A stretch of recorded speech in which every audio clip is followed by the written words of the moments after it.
నమస్తే, welcome to reporters time. ప్రాంతం ఏదైనా, అంశం ఏదైనా, ఇష్యూ ఏదైనా, పార్టీ ఏదైనా దానిపై సమగ్ర సమాచారం అందించడానికి మా ప్రతినిధులు సిద్ధంగా ఉన్నారు. ముందుగా మనం భద్రాద్రి కొత్తగూడెం వెళ్దాం. అక్కడ మా ప్రతినిధి నవీన్ మనకి అందుబాటులో ఉన్నారు. ప్రధానంగా చూసుకుంటే భద్రాద్రి కొత్తగూడెంలో జిల్లాలో అస్తవ్యస్తంగా డ్రైనేజీ వ్యవస్థ ఉన్నటువంటి పరిస్థితి కనిపిస్తుంది. డ్రైనేజీ సంస్థ ప్రాణాలు కూడా కోల్పోతున్నటువంటి ప్రజలు తీవ్రమైనటువంటి ఇబ్బందులు పడుతున్నారు.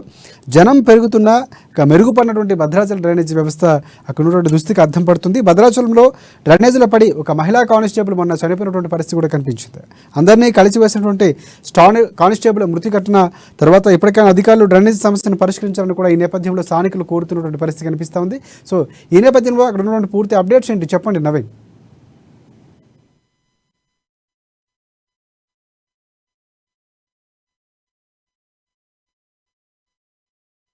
భద్రాచలంలో అక్కడ ఉన్న అంటే ప్రతిరోజు కూడా కొన్ని వేల మంది ఇటు భక్తులు అయితే భద్రాచలాన్ని దర్శనానికి అయితే వస్తూ ఉంటారని కూడా చూడొచ్చు. అయితే భద్రాచలాన్ని చూసుకుంటే అంటే అక్కడ ఉన్నటువంటి సమస్యలలో ముఖ్యమైనటువంటిది డ్రైనేజీ సమస్య కారణంగా ఒక ప్రాణం అయితే పోయినట్లుగా కూడా చూడొచ్చు. ముఖ్యంగా మనం చూసుకుంటే గత 3 రోజుల క్రితం అక్కడ అంటే విధి నిర్వహణలో ఉన్నటువంటి పోలీస్ హెడ్ కానిస్టేబుల్ అక్కడ అంటే అంటే వర్షానికి అక్కడ డ్రైనేజీ పొంగడంతో దాంట్లో పడిపోయి ప్రాణాలు అయితే వదిలినట్లుగా కూడా మనం చూడొచ్చు. అంటే మనం చూసుకుంటే అంటే అధికారుల నిర్లక్ష్యము, లేదు అంటే అక్కడ ఉన్నటువంటి రాజకీయ నాయకుల నిర్లక్ష్యమా, లేకపోతే ప్రజాప్రతినిధుల నిర్లక్ష్యమా, మొత్తానికి అయితే ఒక ప్రాణం అయితే పోయినట్లుగా కూడా మనం చూడొచ్చు. అక్కడ ఉన్నటువంటి భద్రాచల ప్రజలు అయితే మరిన్ని ప్రాణాలు తీస్తారంటూ కూడా వారు ఆవేదనను వ్యక్తం చేస్తున్నట్టుగా కూడా చూడొచ్చు. ముఖ్యంగా మనం చూసుకుంటే భద్రాచల పట్టణానికి అంటే అక్కడ డ్రైనేజీ సమస్య అయితే ముఖ్యమైనటువంటి సమస్యగా తెలుస్తుంది. ఎందుకంటే ఒకప్పుడు భద్రాచలంలో ఉన్నటువంటి డ్రైనేజీ వ్యవస్థని ఇప్పటికీ కూడా దాని మీద ఆధారపడి ఉండాల్సి వస్తుంది. అంటే రోజు రోజుకి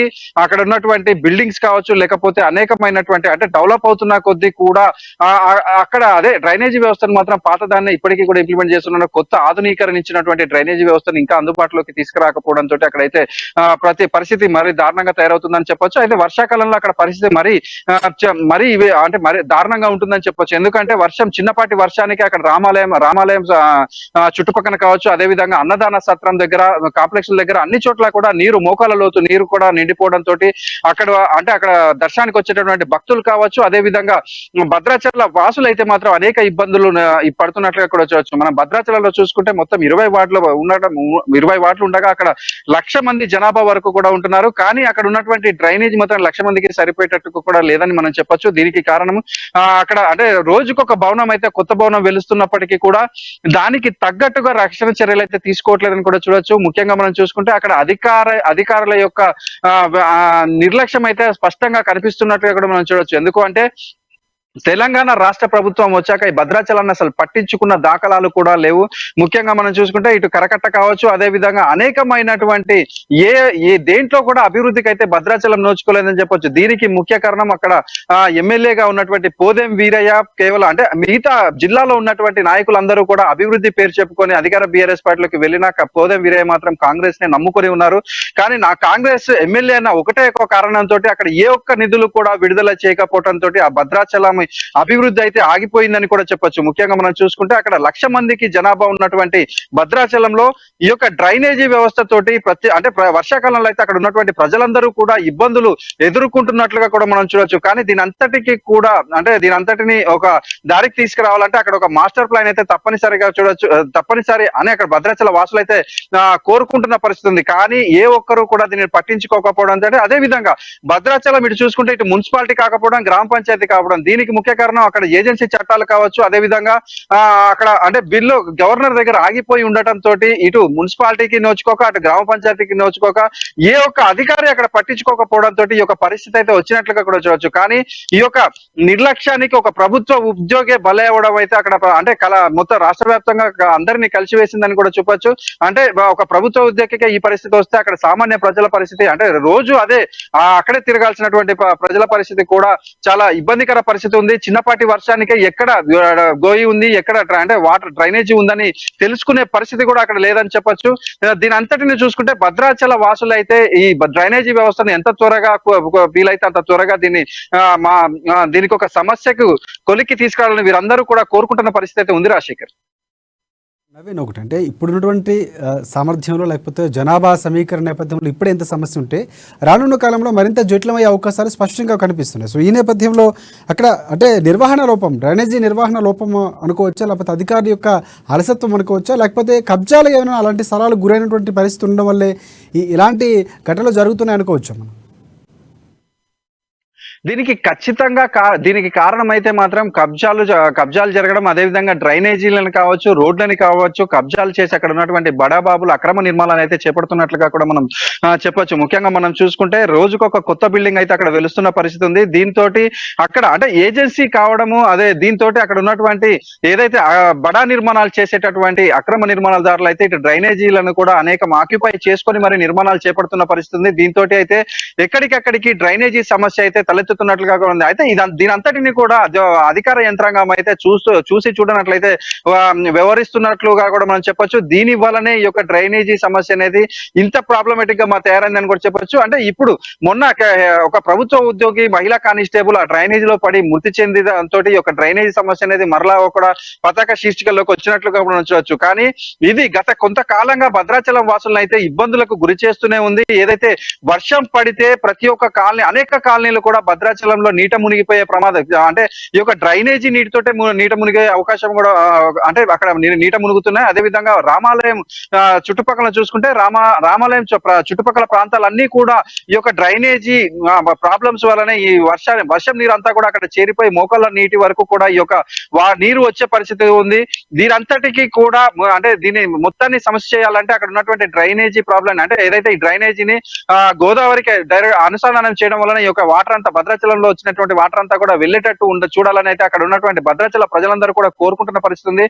ఇప్పటికైనా కూడా అధికారులు ఇటు అంటే పార్టీలని పక్కన పెట్టేసి ఇక్కడ ఉన్నటువంటి ప్రజల యొక్క బాగోగులు చూడాలని అక్కడ ఉన్నటువంటి ప్రజలందరూ కూడా వేడుకుంటున్న పరిస్థితి కూడా ఉంది. రాజశేఖర్, ఈ నేపథ్యంలో మున్సిపల్ అధికారులు కానీ ఏమైనా స్పందించినటువంటి పరిస్థితి ఉందా? స్థానిక నాయకులు కానీ ప్రభుత్వంలో సంబంధిత అధికారులు కానీ ఎవరైనా ఈ ఘటనకు మొన్న మహిళా కానిస్టేబుల్ మృతికి సంబంధించినటువంటి ఘటనపై స్పందించినటువంటి విషయం కానీ, లేకపోతే ఇప్పుడు నడుస్తున్నటువంటి విమర్శల నేపథ్యంలో మున్సిపల్ అధికారులు స్పందించినటువంటి పరిస్థితి ఏమైనా ఉందా? ఇప్పుడు భద్రాచలానికి సంబంధించి ఇటు మున్సిపాలిటీ కాకుండా అటు గ్రామ పంచాయతీ కాకుండా ఉన్న కారణంగానే అక్కడ ఉన్నటువంటి అభివృద్ధి అంతా కూడా ఆగినట్లుగా కూడా మనం చెప్పొచ్చు. ఎందుకు అంటే ఏజెన్సీ చట్టాలు, అదేవిధంగా కోర్టులో కేసులు ఉండడము, గవర్నర్ దగ్గర ఒక బిల్లు ఆగిపోవడము, దీని వల్లనే ఈ యొక్క భద్రాచల పట్టణ అభివృద్ధి అయితే ఆగినట్లుగా కూడా చూడొచ్చు. ఎందుకంటే మున్సిపాలిటీ అయితే మున్సిపల్ శాఖకు సంబంధించినటువంటి అధికారులు కానీ, లేకపోతే పంచాయతీ అధికారులు వీరందరూ అంటే ఎవరికి వారు పట్టనట్లుగా వ్యవహరిస్తుండటంతో అయితే ఈ యొక్క పరిస్థితి వచ్చిందని కూడా చెప్పొచ్చు. కాబట్టి అంటే ఇప్పటికైనా కూడా భద్రాచలంపై ఒక నిర్ణయం అయితే తీసుకోవాలని అయితే ఇటు ప్రజా సంఘాలు కావచ్చు, అక్కడ ఉన్నటువంటి నాయకులు, ప్రజలైతే కోరుకుంటున్న పరిస్థితి ఉంది. అక్కడ ఉన్నటువంటి ఎమ్మెల్యే పోదెం వీరయ్య కూడా ఇక్కడ డ్రైనేజీ సమస్యలకు శాశ్వత పరిష్కారం చూపాలంటూ, అంటే ప్రభుత్వం చూపాలంటూ ఆయన ప్రతిసారి కూడా వేడుకుంటున్న పరిస్థితి ఉంది. మొన్న ఏదైతే శ్రీదేవి హెడ్ కానిస్టేబుల్ శ్రీదేవి యొక్క డ్రైనేజీ కాలువలో పడి మృతి చెందిన నేపథ్యంలో అక్కడ ఉన్నటువంటి అంటే ఇటు ప్రభుత్వానికి సంబంధించిన వారందరూ కూడా అక్కడ సందర్శించిన పరిస్థితి కూడా ఉంది.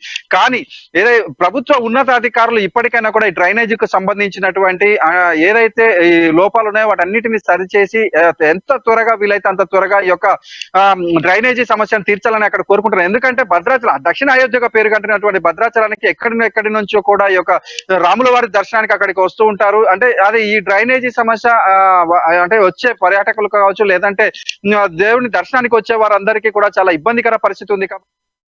రైట్, ఒకటి మరింత పాపులేషన్ పెరిగే అవకాశం ఉన్న నేపథ్యంలో ఇప్పుడు ఉన్నటువంటి జరిగిన సంఘటన కానీ, లేకపోతే డ్రైనేజ్ వ్యవస్థలు ఉన్నటువంటి లోపాలకు సంబంధించి ప్రతిపక్షాలు ఏమంటున్నాయి? ప్రధానంగా అంటే రాజకీయ ఎన్నికలు కూడా సమీపిస్తున్న నేపథ్యంలో ఇలాంటి ఇష్యూస్పై ప్రత్యేక దృష్టి సారించే అవకాశం ఉన్న నేపథ్యంలో ప్రతిపక్షాలను స్పందించినటువంటి పరిస్థితి ఉందా? ప్రతిపక్షాలన్నీ కూడా అధికార బీఆర్ఎస్ పార్టీని అంటే అధికార బీఆర్ఎస్ పార్టీ చూసుకుంటే ఇటు మన భద్రాచలానికి సంబంధించి సీఎం కేసీఆర్ గతంలో 1000 కోట్లు, అదేవిధంగా 100 కోట్లు అభివృద్ధి పనులకు నేను కేటాయిస్తున్నానని చెప్పి ఇక్కడి నుంచి వెళ్ళిన పరిస్థితి కూడా ఉంది. అదేవిధంగా మొన్న ఏదైతే ఐటీ మరియు మున్సిపల్ శాఖ మంత్రి ఏదైతే భద్రాచలం పర్యటన నేపథ్యంలో ప్రతిపక్షాలన్నీ కూడా వీటన్నిటిపై కూడా ఎక్కడ కేటీఆర్ ని నిలదీస్తారోనని ముందస్తు అరెస్టులు కూడా చేసిన పరిస్థితి ఉంది. అంటే వీరందరూ కూడా మాట్లాడుతూ ఏదైతే ప్రజా సమస్యలపై మాట్లాడే ఎవరిని కూడా అధికార బీఆర్ఎస్ పార్టీ అయితే మాట్లాడిచ్చే పరిస్థితి అయితే లేదు. కానీ ఏదైతే ప్రజలకు ఉపయోగపడే, అదేవిధంగా ప్రజలకు సంబంధించినటువంటి ఏ ఒక్క అభివృద్ధి పనులు ఆగినా కూడా ఎవరము కూడా ఉపేక్షించేది లేదని వీరందరూ కూడా డిమాండ్ చేస్తున్న పరిస్థితి ఉంది. అంటే ఇప్పటికైనా కూడా ఇటు అధికార బీఆర్ఎస్ పార్టీ కావచ్చు, వారి నాయకులు కావచ్చు, అదేవిధంగా జిల్లా అధికార యంత్రాంగం ఉన్నతాధికారులకు దీనిని వివరించి ఇక్కడ డ్రైనేజీ వ్యవస్థ కావచ్చు, అదేవిధంగా చిన్న చిన్న సమస్యలు భద్రాచలంలో ఉన్న వాటన్నింటినీ కూడా వీలైనంత త్వరగా కూడా పరిష్కరించి ప్రజలందరికీ కూడా ఎటువంటి ఇబ్బందులు తలెత్తకుండా ఉండాలని ఇటు ప్రతిపక్షాలందరూ కూడా డిమాండ్ చేపిస్తున్న పరిస్థితి అయితే ఉంది Rajasekhar. Thanks for updates Naveen. Next మనం మెదక్ వెళ్దాం. మెదక్లో మా ప్రతినిధి సునీల్ మనకి అందుబాటులో ఉన్నారు. ప్రధానంగా చూసుకుంటే దుబ్బాక ఎమ్మెల్యే రఘునందన్పై మంత్రి హరీష్ రావు తీవ్ర విమర్శలు చేశారు. రఘునందన్ రావు 3 ఏళ్లలో నియోజకవర్గానికి చేసిందేమీ లేదు, ఆయన వల్ల ఒరిగిందేమీ లేదు కూడా చెప్తున్నటువంటి పరిస్థితి. రఘునందన్ తన మాటల్లోనే అరచేతిలో వైకుంఠం చూపిస్తారంటూ ఆయన ఒక వ్యంగ్యమైనటువంటి వ్యాఖ్యలు కూడా చేశారు. ఉప ఎన్నికల్లో మాయమాటలు నమ్మి సోలిపేట సుజాతకు ఇక అన్యాయం చేశారని కూడా హరీష్ రావు విమర్శించారు. అలాగే మాయమాటలు చెప్పే వాళ్ళకి తగిన బుద్ధి చెప్పాలని కూడా ప్రజలకు ఒక రకమైనటువంటి హితవు పలికినటువంటి పరిస్థితి కూడా కనిపిస్తూ ఉంది. దీనిపై పూర్తి అప్డేట్స్ ఏంటి చెప్పండి. సిద్దిపేట జిల్లా దుబ్బాకలో రాష్ట్ర వైద్య ఆరోగ్య శాఖ ఆర్థిక శాఖ మంత్రి తన్నీర్ హరీష్ రావు పర్యటించారు. అయితే దుబ్బాక దివంగత ఎమ్మెల్యే సోలిపేట రామలింగారెడ్డి విగ్రహావిష్కరణ కార్యక్రమంతో పాటు పలు అభివృద్ధి కార్యక్రమాల్లో మంత్రి హరీష్ రావు పాల్గొన్నటువంటి పరిస్థితి. ఈ నేపథ్యంలో ఆయన దుబ్బాక ప్రస్తుత ఎమ్మెల్యే బీజేపీ నాయకులు రఘునందన్ రావును టార్గెట్ చేశారు. అయితే రఘునందన్ రావు గెలిచి 3 ఏళ్ళు అవుతున్నప్పటికీ ఎలాంటి అభివృద్ధి జరగలేదు.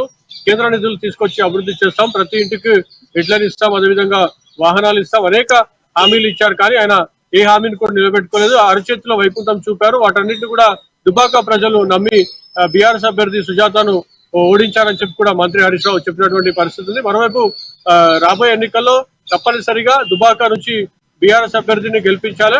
అయితే ప్రస్తుతం మెదక్ ఎంపీగా ఉన్నటువంటి కొత్త ప్రభాకర్ రెడ్డిని బీఆర్ఎస్ పార్టీ దుబ్బాక అభ్యర్థిగా ప్రకటించిన నేపథ్యంలో ఆయన కూడా ఈ పర్యటనలో పాల్గొన్నారు. రాబోయే ఎన్నికల్లో ఖచ్చితంగా కొత్త ప్రభాకర్ రెడ్డిని గెలిపించాలని చెప్పి కూడా ఆయన ప్రజలకు విజ్ఞప్తి చేసినటువంటి పరిస్థితి ఉంది. మరోవైపు ఆయన కాంగ్రెస్ బీజేపీ కేంద్ర అధిష్టానంపై కూడా తీవ్రస్థాయిలో విమర్శలు చేసినటువంటి పరిస్థితి ఉంది. బీజేపీ జాకీలు పెట్టినా కూడా తెలంగాణలో లేచే పరిస్థితి లేదు, కాంగ్రెస్ అయితే అసలు గెలిచే పరిస్థితి లేదు. కాబట్టి 2 పార్టీలు ఇచ్చేటువంటి హామీలను నమ్మొద్దు. గతంలో దుబాక ప్రజలు నమ్మి మోసపోయారు. అయినప్పటికీ కూడా ప్రతిపక్ష పార్టీ ఎమ్మెల్యే ఉన్నప్పటికీ కూడా సీఎం కేసీఆర్ ప్రత్యేక నిధులు ఇచ్చి అన్ని నియోజకవర్గాలతో పాటుగా దుబాక అభివృద్ధికి అనేక కార్యక్రమాలు చేపట్టారు. దుబాకలో జరిగినటువంటి 3 ఏళ్లలో జరిగినటువంటి ప్రతి అభివృద్ధి కార్యక్రమం సీఎం కేసీఆర్ ఇచ్చినటువంటి నిధులతోనే జరిగిందని చెప్పి కూడా మంత్రి హరీష్ రావు తెలిపినటువంటి పరిస్థితి. మరోవైపు ఈ కార్యక్రమంలో సోలిపేట రామలింగారెడ్డి భార్య సుజాత కూడా పాల్గొంటున్నారు. దుబాక ప్రజలు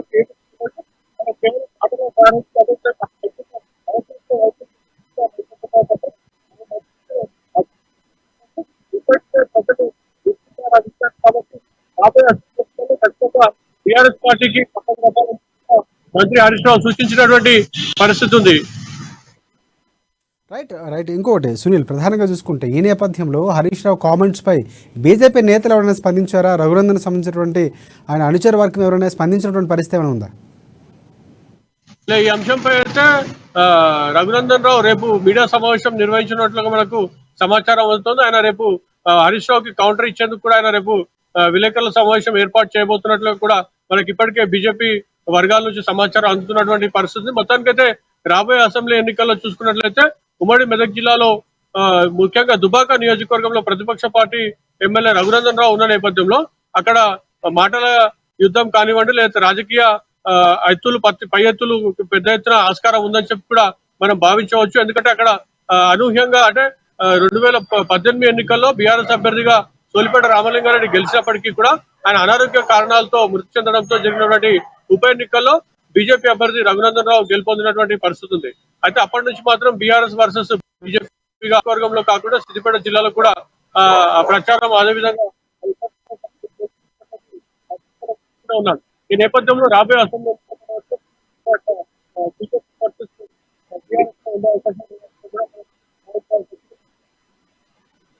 రైట్ సునీల్, అంటే ఈ వ్యాఖ్యలు అనేవి రానున్న ఎన్నికల కాలం నేపథ్యంలో ఎంతవరకు ప్రభావం ఉండే అవకాశం ఉంది? ఎందుకంటే అక్కడ ప్రధానంగా ఈ రెండు పార్టీల మధ్య పోటీ ఉన్నటువంటి పరిస్థితి కనిపిస్తుంది. కాంగ్రెస్ పార్టీకి దాదాపుగా అక్కడ ఉన్నటువంటి పరిస్థితుల నేపథ్యంలో రెండే ముందు రేసులో ఉన్న నేపథ్యంలో పోటాపోటీ బీఆర్ఎస్ బీజేపీ మధ్య ఉన్న నేపథ్యంలో ఓవైపు కాంగ్రెస్ పార్టీ కూడా చెప్తా ఉంది రెండు ద్వంద్వ వైఖరి ప్రదర్శిస్తున్నాయి, రెండు కూడా మిత్రపక్షంలో ఉన్నాయని కూడా చెప్తున్న నేపథ్యంలో ఈ విమర్శలు ఏ వరకు ప్రభావం చూపించే అవకాశం ఉంది? అయితే రాబోయే అసెంబ్లీ ఎన్నికలకు సంబంధించి అయితే కాంగ్రెస్ పార్టీ గత 5 ఏళ్లుగా కాంగ్రెస్ పార్టీ అభ్యర్థిగా పోటీ చేసి ఓడిపోయినటువంటి శ్రీనివాస్ రెడ్డి అయితే నియోజకవర్గంలో పర్యటిస్తా ఉన్నారు. ఆయన ఇప్పటికే చాలా కార్యక్రమాలు చేస్తూ పోతున్నటువంటి పరిస్థితి ఉంది. కాంగ్రెస్ పార్టీ ఇచ్చిన ప్రతి పిలుపులు ఆయన పాల్గొంటున్నారు. అదేవిధంగా ఇటీవల గత 6 నెలలుగా మనం చూసుకున్నట్లయితే నియోజకవర్గంలో పెద్ద ఎత్తున వివిధ పార్టీలు అటు బీజేపీ కానివ్వండి ఇటు బీఆర్ఎస్ పార్టీలను వీడికి కూడా పెద్ద ఎత్తున కార్యకర్తల నాయకులు కాంగ్రెస్ వైపు చేరినటువంటి పరిస్థితి ఉంది. అయితే వీటన్నిటి కూడా శ్రీనివాస్ రెడ్డి కూడా అక్కడ ఉన్నటువంటి ప్రజా సమస్యలపై నిత్యం పోరాడుతూ వస్తున్నటువంటి పరిస్థితి ఉంది. కాబట్టి ఇప్పటికైతే శ్రీనివాస్ రెడ్డి గట్టిగా చెప్తున్నటువంటి పరిస్థితి ఖచ్చితంగా రాబోయే అసెంబ్లీ ఎన్నికల్లో దుబాకలో కాంగ్రెస్ పార్టీ జెండా ఎగరడం ఖాయమని కూడా చెప్తున్న నేపథ్యంలో అయితే బీజేపీ రఘునందన్ రావు బీజేపీ ఎమ్మెల్యేగా ఉన్న నేపథ్యంలో ఆయన చేసినటువంటి అభివృద్ధి ఏమీ లేదని చెప్పి కూడా వారు విమర్శిస్తుండగా కాంగ్రెస్ పార్టీ కూడా అదే అంశాన్ని ప్రజల్లోకి తీసుకెళ్తున్నటువంటి పరిస్థితి ఉన్న నేపథ్యంలో రాబోయే ఎన్నికల్లో ట్రయాంగిల్ ఫైట్ అయితే ఉండే అవకాశం ఉందని చెప్పి మనం స్పష్టంగా భావించవచ్చు. Right, thanks for updates Sunil. Next మనం ఖమ్మం వెళ్దాం. అక్కడ మా ప్రతినిధి ఉపేంద్ర మనకి అందుబాటులో ఉన్నారు. ప్రధానంగా అక్కడ చూసుకుంటే ఖమ్మం సంబంధించి ఖమ్మం మున్సిపాలిటీ పాలకవర్గంలో అవినీతి లూసుకులు బయటపడుతున్నాయి. సంపదే ధ్యేయంగా పనిచేస్తున్నటువంటి కార్పొరేటర్లు ఖమ్మం మున్సిపల్ కార్పొరేషన్ పాలకవర్గంపై అక్రమాల మచ్చ కూడా పడినటువంటి పరిస్థితి కనిపిస్తుంది. మున్సిపాలిటీలో ఇంటి దొంగల నియంత్రణ ఏదని కూడా జనం నుంచి ఒక రకమైనటువంటి ప్రశ్న వినిపిస్తుంది. అందిన కాడికి దోచుకుంటున్నారు అధికార పార్టీ కార్పొరేటర్లని, అలాగే ప్రభుత్వ భూములు తమ కుటుంబ సభ్యుల పేరుతో పట్టాలు రిజిస్ట్రేషన్లు చేయించుకుంటున్నారంటూ కూడా ఒక అపవాదు అక్కడ ఉన్నటువంటి నేతల్లో ఉన్నటువంటి పరిస్థితి కనిపిస్తుంది. ప్రజల నుంచి విమర్శలు వెల్లువెత్తుతున్నాయి. ఇంకా దీనిపై సమాచార హక్కు చట్టం ద్వారా సమాచార సేకరణ కూడా ప్రముఖులు దరఖాస్తు చేసుకున్నటువంటి పరిస్థితి కూడా కనిపిస్తుంది. దీనికి సంబంధించిన పూర్తి అప్డేట్స్ ఏంటి చెప్పండి ఉపేంద్ర. రైట్ రాజశేఖర్, ఖమ్మం జిల్లాలో శరవేగంగా అభివృద్ధి సాధిస్తున్నటువంటి ఖమ్మం నగరానికి సంబంధించి ఈరోజు అభివృద్ధిలో ఎంత ముందుకెళ్తా ఉందో అదే సందర్భంలో అవినీతి సందర్భంగా కూడా అనేక రకాల ఆరోపణలు ఎదుర్కొంటున్న నేపథ్యం కూడా కనబడతా ఉంది. ప్రధానంగా ఖమ్మం మున్సిపాలిటీ పాలకవర్గంలో ఉన్నటువంటి అధికార ప్రతిపక్ష విపక్షాలకు చెందినటువంటి కార్పొరేటర్లపై భూ ఆక్రమణలకు సంబంధించినటువంటి ఆరోపణలు వెలువెత్తున్నటువంటి నేపథ్యం కూడా కనబడతా ఉంది. తెలంగాణ రాష్ట్ర ప్రభుత్వం ప్రతిష్టాత్మకంగా తీసుకున్నటువంటి 58, 59వ జీవోకి సంబంధించినటువంటి ఏదైతే అంశం ఉందో ఆ జీవోని పేదలందరికీ పక్కా ఇల్లు నిర్మించి ఇవ్వాల్సిందే, అట్లాగే పక్క పట్టాలు పంపిణీ చేసి ఇవ్వాల్సినటువంటి నేపథ్యం అయితే ఏదైతే ఉందో దానిని మరుగున పడే విధంగా ఈరోజు సంపన్నులు ఆ అందిన కాడికి దోచుకునేందుకోసం కూడా ఫిట్టింగులు పెడుతూ సెట్టింగులు చేస్తూ దాని కార్పొరేటర్స్ తమ పేర్లతోటి బినామీల పేర్లతోటి ఈరోజు ఈ భూముల్ని ఆక్రమించుకుంటున్నారని చెప్పేసి కూడా జోరుగా ప్రచారం చేసుకున్నటువంటి నేపథ్యంలో ఖమ్మం జిల్లా వ్యాప్తంగా ఈ యొక్క ఆరోపణలు సంచలనం రేపుతాయని కూడా ప్రధానంగా చెప్పుకోవచ్చు. ఇదే తరుణంలో ఖమ్మం నగరాన్ని అత్యంత సుందరంగా తీర్చిదిద్దినటువంటి రాష్ట్ర మంత్రి పువ్వాడ అజయ్ కుమార్ సంబంధించినటువంటి వ్యవహారంలో కూడా అంటే ప్రధానంగా పువ్వాడ అజయ్ కుమార్ కి సంబంధించి ఖమ్మం నగరాన్ని అత్యంత సుందరంగా తీర్చిదిద్దుతున్నటువంటి నేపథ్యంలో ఖమ్మం పాలకవర్గంలో ప్రధాన పాత్ర పోషించినటువంటి సీనియర్ కార్పొరేటర్స్ గా ఉన్న వాళ్ళు, కొత్తగా ఎన్నికైన కార్పొరేటర్స్, ప్రధానమైన అందరూ కూడా భూమిని ఎక్కడ ఖాళీగా ఉంది ఆ ఖాళీని ఎట్లా మనం 59 జీవోలో చేర్చుకోవాలని చెప్పేసి కూడా విపరీతంగా ప్రయత్నం చేస్తూ ఈరోజు కొన్ని చోట్ల అంటే ప్రధానంగా ఈరోజు బల్లెపల్లి, కైకొండగూడెం, ఆ తర్వాత వైఎస్ఆర్ నగర్, దానవాయగూడెం, రామన్నపేట, ఇటు మమతా మెడికల్ కాలేజ్ ఎదురుగా ఉన్నటువంటి అష్టలక్ష్మి గుడి పక్కన, అదే నేపథ్యంలో అటు మోతినగరు, దంసలాపురం తో పాటు అల్లీపురం అన్ని ప్రాంతాలలో ఈరోజు ప్రధానమైనటువంటి ఈరోజు భూ ఆక్రమణలు జరిగినట్టుగా జోరుగా ప్రచారం జరుగుతున్న నేపథ్యంలో ఈ సమాచారాన్ని ఈరోజు ఇప్పటికే పువ్వాడ అజయ్ కుమార్ రాష్ట్ర మంత్రి దృష్టికి తీసుకెళ్లినట్టుగా తెలుస్తుంది. అయితే దీనిపై రాష్ట్ర మంత్రి పువ్వాడ అజయ్ కుమార్ సీరియస్ అయినట్లుగా తెలుస్తా ఉంది. ఎక్కడెక్కడ భూ అక్రమాలు జరిగినాయి, ఎక్కడెక్కడ ఏ సమస్య ఉంది అనేటువంటిది కూడా పరిశీలన చేస్తున్నట్టుగా తెలుస్తుంది.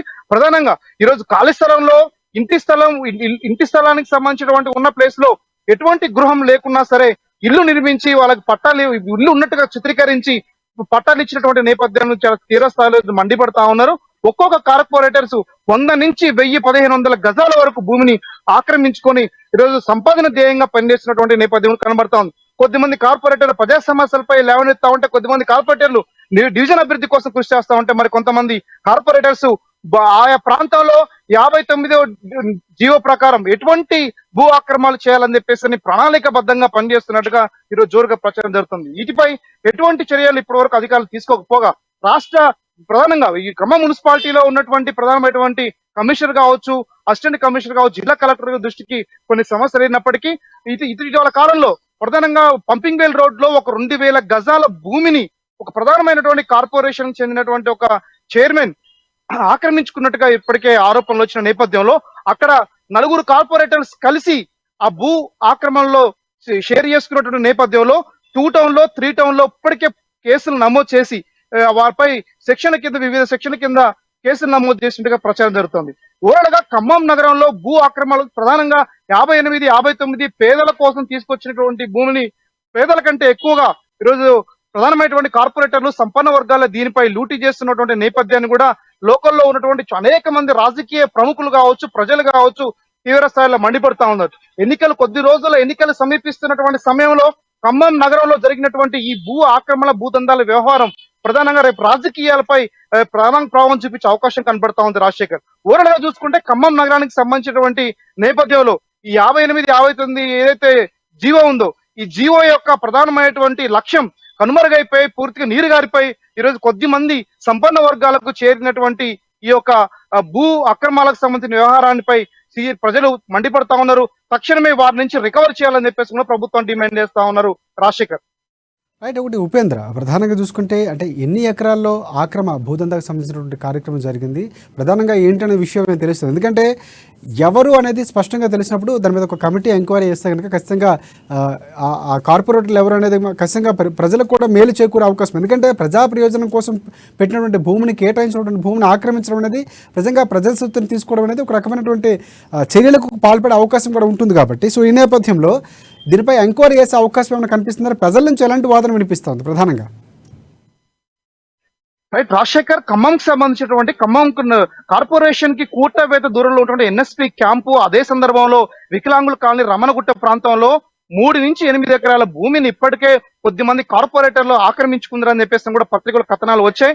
ఇటీవల కాలంలో మున్సిపల్ అధికారులు అలాగే బిల్ కలెక్టర్ వీళ్ళందరూ యొక్క పర్యవేక్షణలో అందరూ కలిసి కుమ్మక్కై ఖమ్మంలో ఉన్నటువంటి కొన్ని చోట్ల భూమిని పూర్తిగా స్వాధీనం చేసుకుని అక్రమాలతో రిజిస్ట్రేషన్ బినామీలతో రిజిస్ట్రేషన్ చేయించుకుంటున్నట్టుగా జోరుగా ప్రచారం జరుగుతున్న నేపథ్యంలో దీనిపై ఇప్పటికే అనేక మంది అంటే రాజకీయ ఆర్టీఐ యాక్ట్ కి సంబంధించిన కొద్దిమంది నేతలు కావచ్చు, కొద్దిమంది ప్రజా సంఘాలవాదులు కావచ్చు, కొద్ది లెఫ్ట్ ఓరియంటేషన్ ఉన్నటువంటి వాళ్ళు కావచ్చు, వీళ్ళందరూ కూడా ఈ ఎక్కడెక్కడ అవినీతి జరిగింది, ఎక్కడెక్కడ అక్రమాలు జరుగుతున్నాయి అనేటువంటి అంశాల గురించి ఇప్పటికే ఆ కార్పొరేషన్ లో రైట్ టు ఇన్ఫర్మేషన్ యాక్ట్ ద్వారా వివరాలు సేకరించే ప్రయత్నం చేస్తున్న నేపథ్యం సంచలనం లేపింది. అయితే ఇదే నేపథ్యంలో అంటే ఇటీవల కాలంలో కార్పొరేషన్ జరిగినటువంటి సమావేశాలలో భూ అక్రమాలు, ఇంటి పేరు కాళేశ్వరంలో ఇంటి పేరు ఇల్లు తప్పుడుగా అప్లోడ్ చేసి రిజిస్ట్రేషన్ చేయించుకునే విధానాన్ని కొద్దిమంది కాంగ్రెస్ కార్పొరేటర్స్ ఇతర కొద్దిమంది కార్పొరేటర్లు ప్రశ్నించినటువంటి నేపథ్యంలో పాలకవర్గం ఎటువంటి అవినీతి జరగలేదని చెప్పేసి కొట్టిపడేస్తున్నప్పటికీ మున్సిపల్ కమిషనర్ గారు ప్రధానంగా ఎక్కడెక్కడ జరిగిందో వివరాలు మాకు ఇవ్వండి, యాక్షన్ తీసుకుంటామని చెప్పినటువంటి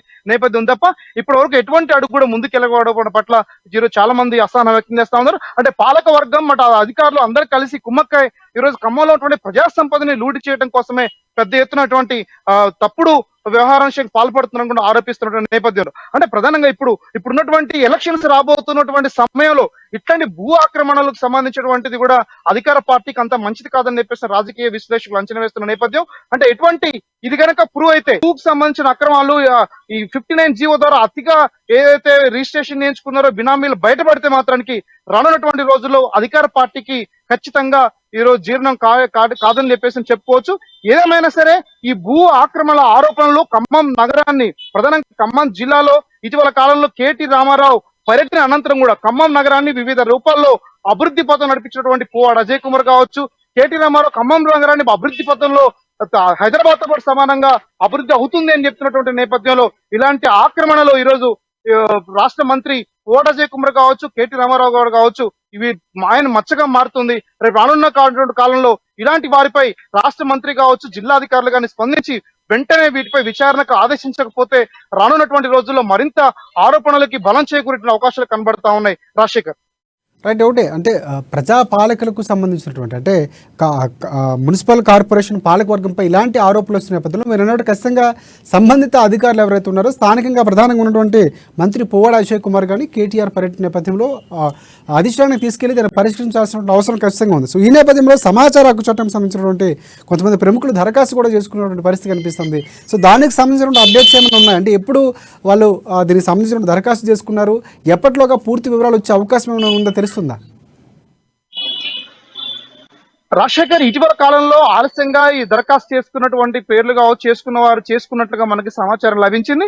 అయితే కొద్ది రోజులు ఒక 30 రోజుల పాటు వెయిటింగ్ పీరియడ్ ఉంటుంది కాబట్టి సమాచార హక్కు సంబంధించినటువంటి ఈ 30 రోజుల పాటు కొద్ది రోజుల్లో సిసలైనటువంటి వాళ్ళు ఎక్కడెక్కడ ఆక్రమించుకున్నారు, ఎంతెంత ఆక్రమించుకున్నారు, ఏ డివిజన్ లో ఏ కార్పొరేటర్ అస్సం ఉంది అనేటువంటి అంశాల గురించి కూడా కొద్ది రోజుల్లో వివరాలు వెల్లడించే అవకాశం కూడా ఉంది. ఇదే సందర్భంలో గృహలక్ష్మికి సంబంధించినటువంటి పథకంలో కూడా కొంత అక్రమాలు అక్కడక్కడ ఇల్లున్న వాళ్ళకి ఇల్లు ఇచ్చినట్టుగా ఆరోపణలు ఎదుర్కొంటున్న నేపథ్యంలో అన్ని వివరాల కోసం ఇప్పటికే మున్సిపల్ కమిషనర్ కి ఎవరైతే దరఖాస్తు చేసుకున్న నేపథ్యం కనబడతా ఉంది.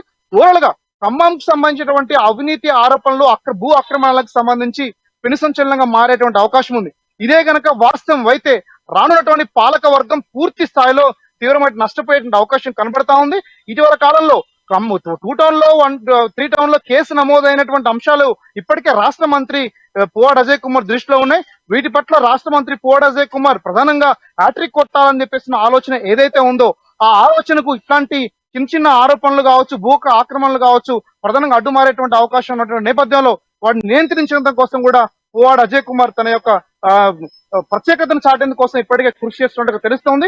కొద్ది రోజుల్లో అసలైనటువంటి ఆక్రమణదారులు ఎంతెంత ఆక్రమించుకున్నారు, ఎంతెంత నష్టం జరిగే పేదల భూమిని తీసుకెళ్లారని చెప్పేస్తున్న అంశాల గురించి కూడా కొద్ది రోజుల్లో మరిన్ని వివరాలు వచ్చేటువంటి అవకాశం కనబడతా ఉంది. రాజశేఖర్, ఓవరాల్ గా రానున్నటువంటి రోజుల్లో ఈ యొక్క భూ ఆక్రమణల యొక్క పర్యవసనాలు ఎటువైపు దారితీస్తాయి, ప్రతిపక్షాలకి విపక్షాలకి ఎటువంటి ఆరోపణలకు కానీ విమర్శలకు తావిస్తుంది అనేది కూడా వేచి చూడాల్సినటువంటి సమయం కొద్ది రోజుల్లో ఉందని కూడా చెప్పుకోవచ్చు. Rajasekhar, right. Thanks for updates. Upendra, next మనం కరీంనగర్ వెళ్దాం. అక్కడ మా ప్రతినిధి శ్రీకాంత్ మనకి అందుబాటులో ఉన్నారు. ప్రధానంగా చూసుకుంటే ఉమ్మడి కరీంనగర్ జిల్లాలో కొనసాగుతున్నటువంటి పార్టీ మార్పులు, ఎన్నికలు సమీపిస్తున్న నేపథ్యంలో వైపు అభ్యర్థులు ఆశావాహులు ఉన్న నేపథ్యంలో పార్టీ మార్పులు చేర్పులు జరుగుతున్నాయి. రామగుండంలో అధికార పార్టీ రెబల్ అభ్యర్థులు గొడవ ఉన్నటువంటి పరిస్థితి కనిపిస్తుంది. ఎన్నికలు సమీపిస్తున్న తరుణంలో జోరుగా ఒక్కొక్క పార్టీకి సంబంధించిన రాజీనామాలు జరుగుతున్నాయి. ఉమ్మడి జిల్లా వ్యాప్తంగా పలు పార్టీల్లో రాజీనామాల పర్వం కొనసాగుతోంది. వేరే పార్టీలో చేరికలు కూడా జరుగుతున్నటువంటి పరిస్థితి కనిపిస్తుంది. దీనికి సంబంధించినటువంటి పూర్తి అప్డేట్స్ ఏంటి, ఎవరెవరు రాజీనామా చేస్తున్నారు, దీనికి సంబంధించిన అప్డేట్స్ ఏంటి శ్రీకాంత్ చెప్పండి. Thank you Rajasekhar. ప్రధానంగా చూసుకుంటే రామగుండం నియోజకవర్గంలో, ఉమ్మడి కరీంనగర్ జిల్లాలోని రామగుండం నియోజకవర్గంలో అధికార పార్టీ రెబల్ అభ్యర్థులు మొదటగా ఈ పంతాకు శ్రీకారం చుట్టారని చెప్పవచ్చు. అంటే రాష్ట్ర వ్యాప్తంగా కూడా అధికార పార్టీలో గుబులు రేపింది రామగుండం నియోజకవర్గం కేంద్ర బిందువు అని కూడా చెప్పవచ్చు.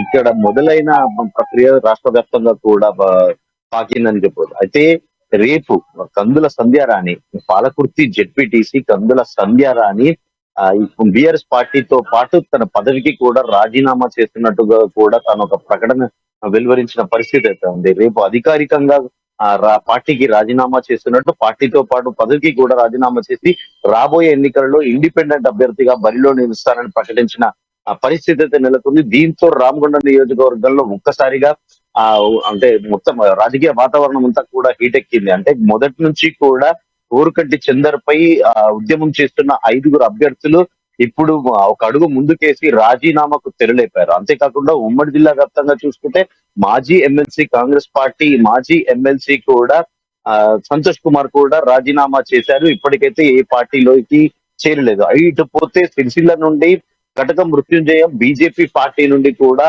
ఆయన రాజీనామా చేసి ఇటీవలే ఆల్ ఇండియా ఫార్వర్డ్ బ్లాక్ లో చేరిన పరిస్థితి ఉన్నా. అంటే నిన్న కూడా రామగుండం నియోజకవర్గంలో బీజేపీ సీనియర్ నేత ఎవరైతే గత ఎమ్మెల్యే కూడా మాజీ ఎమ్మెల్యే రామగుండం నియోజకవర్గం నుండి ఎమ్మెల్యేగా పదవి చేపట్టి తర్వాత ఆర్టీసీ చైర్మన్ గా కూడా పదవి చేపట్టి పెద్దపల్లి జిల్లాకు బీజేపీ జిల్లా అధ్యక్షులుగా ఉన్న సోమారపు సత్యనారాయణ కూడా నిన్న పార్టీకి రాజీనామా ప్రకటించడం అయితే ఒక కలకలం రేపారు. అంటే ప్రధానంగా చూస్తే ఉమ్మడి జిల్లా వ్యాప్తంగా రామగుండం నియోజకవర్గం రాజకీయాలు రసవత్తంగా మారుతున్నాయి. రాను రాను ఒక హీట్ ను పెంచితే పరిస్థితి అయితే నెలకొంది. అంతేకాకుండా ఇటు ఉమ్మడి జిల్లా వ్యాప్తంగా ఇటు ఆరపల్లి మోహన్ కూడా గతంలో ఆ కాంగ్రెస్ పార్టీ నుండి బీఆర్ఎస్ పార్టీ అధికారంలోకి వచ్చిన తర్వాత బీఆర్ఎస్ పార్టీలో చేరినప్పటికీ పార్టీలో తనకు ప్రాధాన్యత లేదు అని చెప్పేసి ఇప్పటికే రాజీనామా ప్రకటించిన విషయం విదితమే. అంతేకాకుండా తాను భవిష్యత్తులో బీజేపీ వైపు చూస్తున్నట్టుగా కూడా తెలుస్తుంది.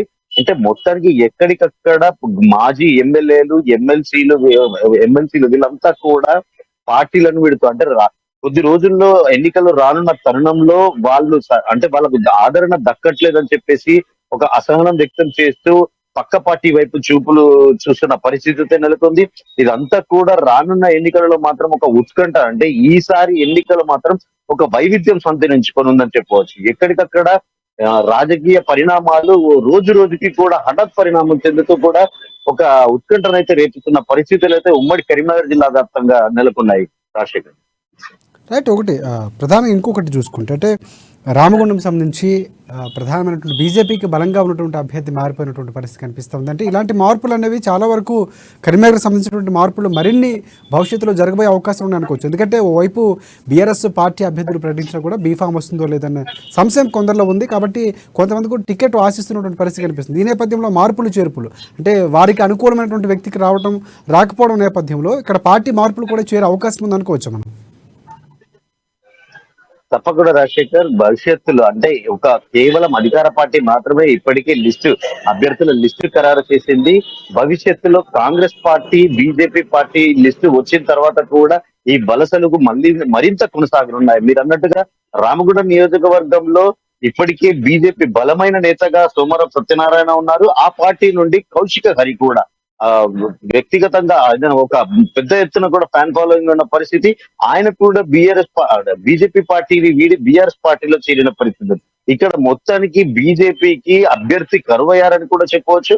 అయితే రానున్న రోజుల్లో మాత్రం బీజేపీ పార్టీ కాస్త సంక్లిష్టంలో పడుతుందని చెప్పొచ్చు. ఇప్పటికే తెలంగాణ వ్యాప్తంగా బండి సంజయ్ ని అధ్యక్ష పదవి నుంచి తప్పించిన తర్వాత బీజేపీ గ్రాఫ్ కూడా అనూహ్యంగా పడిపోయింది. దీంతో కాంగ్రెస్ పార్టీ మాత్రం పెద్ద ఎత్తున కూడా ఆ జోష్, అంటే కాంగ్రెస్ పార్టీ శ్రేణులు కూడా జోష్లోకి వచ్చాయి. వారి మధ్య ఉన్న ఏదైతే విభేదాలు కూడా అన్ని పక్కన పెట్టి పార్టీ గెలుపుకు అధికారం లక్ష్యంగా కూడా కాంగ్రెస్ పార్టీ ఇప్పుడు పావులు కదుపుతుందని చెప్పవచ్చు. మొత్తానికి రాబోయే అసెంబ్లీ ఎన్నికలలో కాంగ్రెస్ పార్టీ మాత్రం విజయం రావడానికి మాత్రం చాలా పెద్ద ఎత్తున కూడా కృషి చేస్తుంది. కీలకమైన నేతలంతా కూడా కాంగ్రెస్ పార్టీలో చేరుతూ ఇప్పటికే కాంగ్రెస్ పార్టీకి ఒక జోష్ నింపే ప్రయత్నం చేస్తున్నారు. దాదాపుగా కాంగ్రెస్ పార్టీ హవా కూడా పెరిగిందని చెప్పొచ్చు. అయితే అధికార బీఆర్ఎస్ పార్టీకి ఈసారి బీజేపీ ప్రత్యామ్నాయం కాదు, కేవలం కాంగ్రెస్ పార్టీ మాత్రమే ప్రత్యామ్నాయం అవ్వబోతుందని ఒక స్పష్టమైన, అంటే ఈ జంపింగ్ జపాంగ్లు చూస్తుంటే మాత్రం ఒక స్పష్టమైన సంకేతాలు అయితే కనిపిస్తున్నాయి. కేవలం కాంగ్రెస్ పార్టీ అధికారంలోకి వస్తుందనే ఊహాగానాలు కూడా పెద్ద ఎత్తున చర్చ కూడా కొనసాగుతుంది. అధికార పార్టీ నేతల వైఫల్యాలు, స్కామ్లు ఇలాంటి వాటి అన్నిటినీ కూడా దాదాపుగా ప్రతి చోట కూడా బీఆర్ఎస్ పార్టీకి ఎదురు దెబ్బ తగులుతుంది. కాంగ్రెస్ పార్టీతోనే తాము బాగుపడతామని చెప్పి కొంతమంది ఇప్పటికే విశ్లేషకులు కూడా రాబోయే ఎన్నికల్లో కాంగ్రెస్ పార్టీ అధికారంలోకి వచ్చే అవకాశం ఉందని కూడా కాస్త ఊహాగానాలు తెగుతున్నాయి. రాష్ట్రీయ right. Thanks for update Srikanth. మొత్తానికి రాజకీయాలు మరింత మారుతున్నాయని చెప్పుకోవచ్చు. ఎన్నికలు సమీపిస్తున్న నేపథ్యంలో పార్టీ బలాబలాలు లేకపోతే అభ్యర్థుల యొక్క ఆశ ఏదైతే టికెట్ ఆశిస్తున్న నేపథ్యంలో వారి యొక్క కేడర్ ఎవరైతే ఉంటారో మారుతున్నటువంటి పరిస్థితి కనిపిస్తుంది. ఇక మిగతా పార్టీలు మరికొన్ని రోజుల్లో అభ్యర్థుల లిస్టు ఖరారు చేసి ప్రకటించిన నేపథ్యంలో కూడా మార్పులు చేర్పులు ఖచ్చితంగా ఉండే అవకాశం కనిపిస్తుంది. నెక్స్ట్ మనం నిజామాబాద్ వెళ్దాం. నిజామాబాద్లో మా ప్రతినిధి నవీన్ మనకి అందుబాటులో ఉన్నారు. ప్రధానంగా రేపు నిజామాబాద్ జిల్లాలో ప్రధాని మోదీ బహిరంగ సభ ఉంది. ప్రధాని మోదీ పర్యటనకు పటిష్టమైనటువంటి ఏర్పాట్లు చేస్తున్నటువంటి పరిస్థితి కనిపిస్తుంది.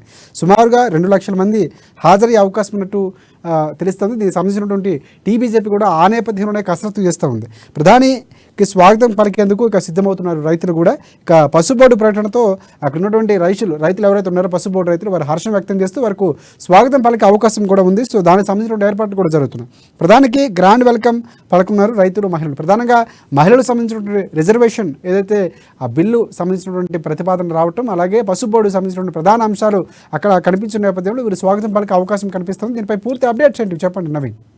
రేపు నరేంద్ర మోడీ బహిరంగ సభ నుంచి అన్ని ఏర్పాట్లు జరుగుతున్నాయి. ఇప్పుడు పెద్ద ఎత్తున కూడా నిజామాబాద్ జిల్లా కాబట్టి మహిళలు బీజేపీ సంబంధించిన మహిళలు కూడా ఇక్కడ బహిరంగ సభ వద్ద ఉన్నారు. రేపు నరేంద్ర మోడీ సభ కూడా భారీ ఎత్తున స్వాగతం మహిళలు స్వాగతం పలికేందుకు కూడా ఇక్కడ సిద్ధమవుతున్న పరిస్థితి కనిపిస్తుంది. మనతో మాట్లాడడానికి ఇటు మహిళలు మరిన్ని వివరాలు చెప్పండి. రేపు బహిరంగ సభ సంబంధించి ఎలాంటి ఏర్పాట్లు జరుగుతున్నాయి మహిళల సంఘం విషయంలో? మహిళలు ఆల్రెడీ నరేంద్ర మోదీ గారు రావడానికి ఎదురు చూస్తూ ఉన్నారు. నరేంద్ర మోదీ గారిని వెల్కమ్ చేయడానికి ఇక్కడ 500 నుండి 600 మహిళలు అందరము మొబిలైజ్ అయ్యి ఇక్కడ ఇవాళ రిహార్సల్ కూడా చేయడం జరిగింది. నరేంద్ర మోదీ గారు సెప్టెంబర్ 19 మన భారతదేశ చరిత్రలోనే మర్చిపోలేని రోజు. It's a historical moment in the Indian history. 3 దశాబ్దాల నుంచి దేశ మహిళలు ఎదురు చూస్తున్న కళ ఇవాళ ఉమెన్ రిజర్వేషన్ బిల్ని ఆమోదించి 33% చట్టసభల్లో రిజర్వేషన్ కల్పించినందుకు మన గౌరవ ప్రధానమంత్రి నరేంద్ర మోదీ గారికి మన జిల్లా మహిళలందరి తరఫున నా శిరస్సు వంచి ధన్యవాదాలు తెలియజేస్తా ఉన్నాను. ఇవాళ మనకి ఈ బిల్ ఆమోదంలోకి వచ్చిన తర్వాత పార్లమెంట్లో 180 మంది మహిళలుకి అవకాశం ఉంటుంది అండ్ అసెంబ్లీలో 40 మంది మహిళలకు అవకాశం ఉంటుంది. ఈ అవకాశం మేము అందరం అదృష్టంగా భావిస్తూ ఉన్నాము. ఇది కేవలం నరేంద్ర మోదీ గారి వల్ల మరి నరేంద్ర మోదీ గారి ప్రభుత్వం వల్ల సాధ్యమైందని చెప్పొచ్చు. అండ్ మరొక విషయం, నిన్ననే మహబూబ్ నగర్ జిల్లాలో పాలమూరు గడ్డ పైన ఎన్నో రోజుల నుంచి రైతులు ఎదురు చూస్తున్న పసుపు బోర్డ్, నేషనల్ టర్మరిక్ బోర్డ్ని అనౌన్స్ చేయడం జరిగింది. నరేంద్ర మోదీ గారికి మరొకసారి నేను రైతుల పక్షాన, జిల్లా ప్రజల పక్షాన ధన్యవాదాలు తెలియజేస్తా ఉన్నాను. అండ్ ఇది కేవలం మా పార్లమెంట్ సభ్యులు అరవింద్ ధర్మపురి గారి కృషి వల్ల, పట్టుదల వల్లనే ఇది సాధ్యమైందని చెప్పొచ్చు. ఇది గర్వకారణం. నేను అరవింద్ గారికి మా భారతీయ జనతా పార్టీ కార్యకర్తల తరఫున, మా కార్పొరేటర్స్ తరఫున అభినందనలు తెలియజేస్తా ఉన్నాను. అండ్ రేపు ఇక్కడ సభ ఉంది. ఈ సభను ప్రతి ఒక్కరూ మన నిజామాబాద్ జిల్లా ప్రజలు మరియు ఉమ్మడి నిజామాబాద్ జిల్లా ప్రజలందరూ వచ్చి ఈ సభను విజయవంతం చేయాల్సిందిగా నేను నా యొక్క విజ్ఞప్తి కోర్చా ఉన్నాను. భారత్ మాతాకి మీరు మొట్టమొదటిగా నూతన నిర్మించిన పార్లమెంటులో మహిళా బిల్లు ప్రకటించారు, ఎలా చూస్తున్నారు దీన్ని? చాలా జై Sriram.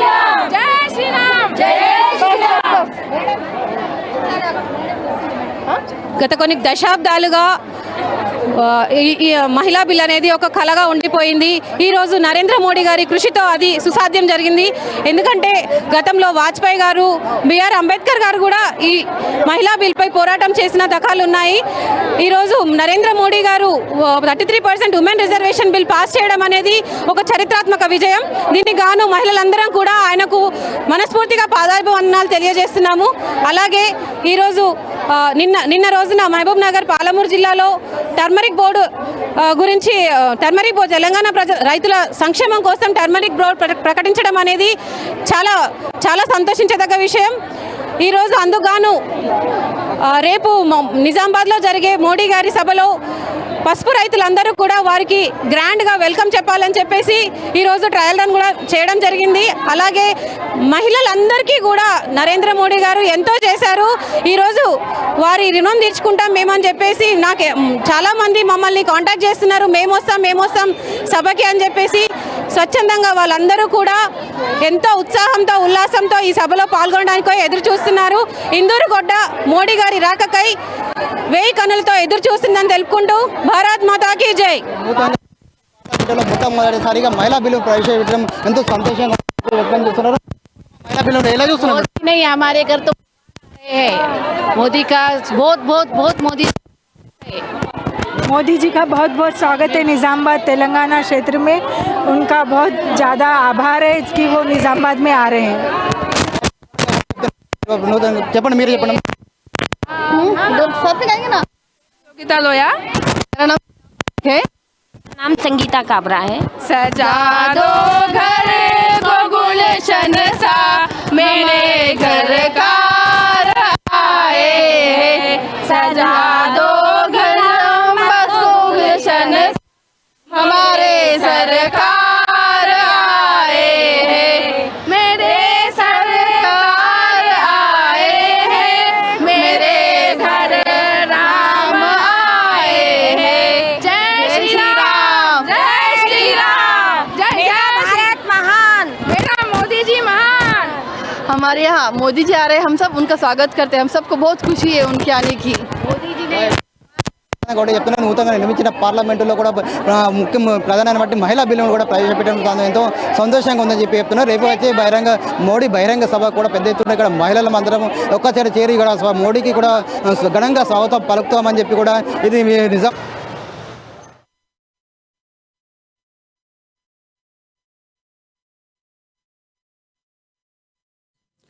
Thanks for updates Naveen. ఇది ఇవాళ రిపోర్టర్ టైం. రేపటి రిపోర్టర్ టైంలో మళ్ళీ కలుసుకుందాం. అంతవరకు చూస్తూనే ఉండండి అమ్మా న్యూస్, నిజం కోసం జనం కోసం.